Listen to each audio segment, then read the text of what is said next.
30 petani kacang kebar ikuti workshop pengolahan kacang tanah.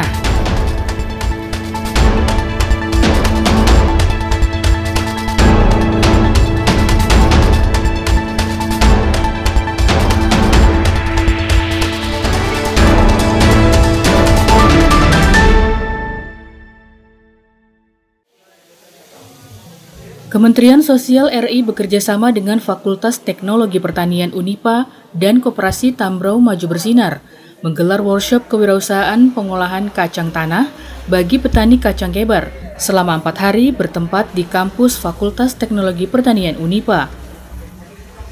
Ketua Koperasi Tambrau Maju Bersinar Yohanes Ajoy mengatakan, berangkat dari keprihatinannya melihat potensi pertanian di wilayahnya yang tidak dimanfaatkan dengan maksimal. Terlebih, kacang tanah merupakan komoditas unggul di Kebar, sehingga harus ada inovasi yang dilakukan khususnya oleh generasi muda Kebar. Dengan demikian perlu dilakukan peningkatan kapasitas petani agar mereka dapat mengolah kacang tanah menjadi produk yang lebih ekonomis dan memiliki nilai jual tinggi. Awalnya bertitik tolak dari keprihatinan kami. Saya sebagai pemuda yang berasal dari distrik Kebar, Kabupaten Tambrau, melihat bahwa potensi luasan pertanian masyarakat di wilayah distrik Kebar khususnya itu potensi pertaniannya sangat besar sekali. Kemudian potensi kacang tanah sebagai salah satu produk unggulan di distrik Kebar itu tidak digenjot secara maksimal baik oleh pemerintah daerah maupun oleh sektor-sektor swasta lainnya.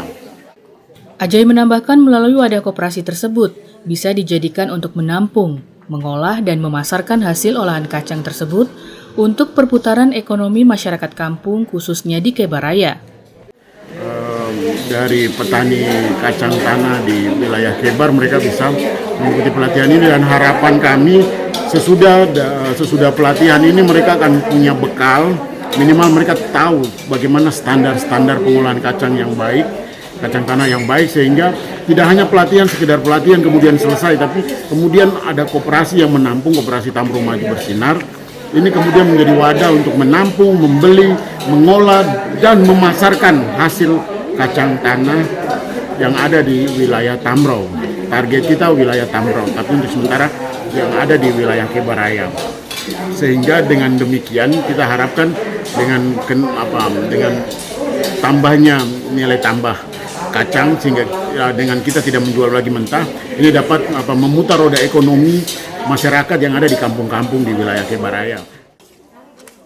Sementara Koordinator Workshop Kewirausahaan Sosial Pengolahan Kacang Tanah, Budi Santoso mengatakan, di awal pihaknya telah memberikan pembekalan kepada peserta seperti cara panen, penanganan pasca panen, cara pengolahan kacang tanah yang baik, teknik packaging, dan bisnis plan.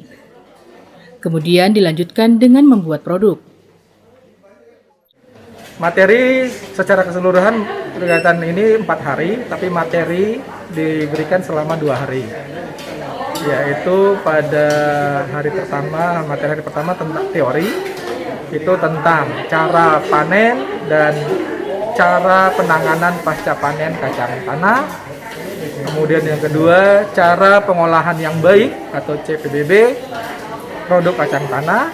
Ketiga, teknik packagingnya, memasangnya, dan keempat, bisnis plan-nya. Ya. Itu adalah materi teori. Kemudian sekarang hari ini, hari kedua dilanjutkan dengan membuat produk. Budi berharap pelatihan tersebut bisa dimanfaatkan dan diimplementasikan oleh peserta setelah kembali ke Kebar, mengingat potensi kacang di wilayah tersebut sangat baik. Tim Liputan mengabarkan.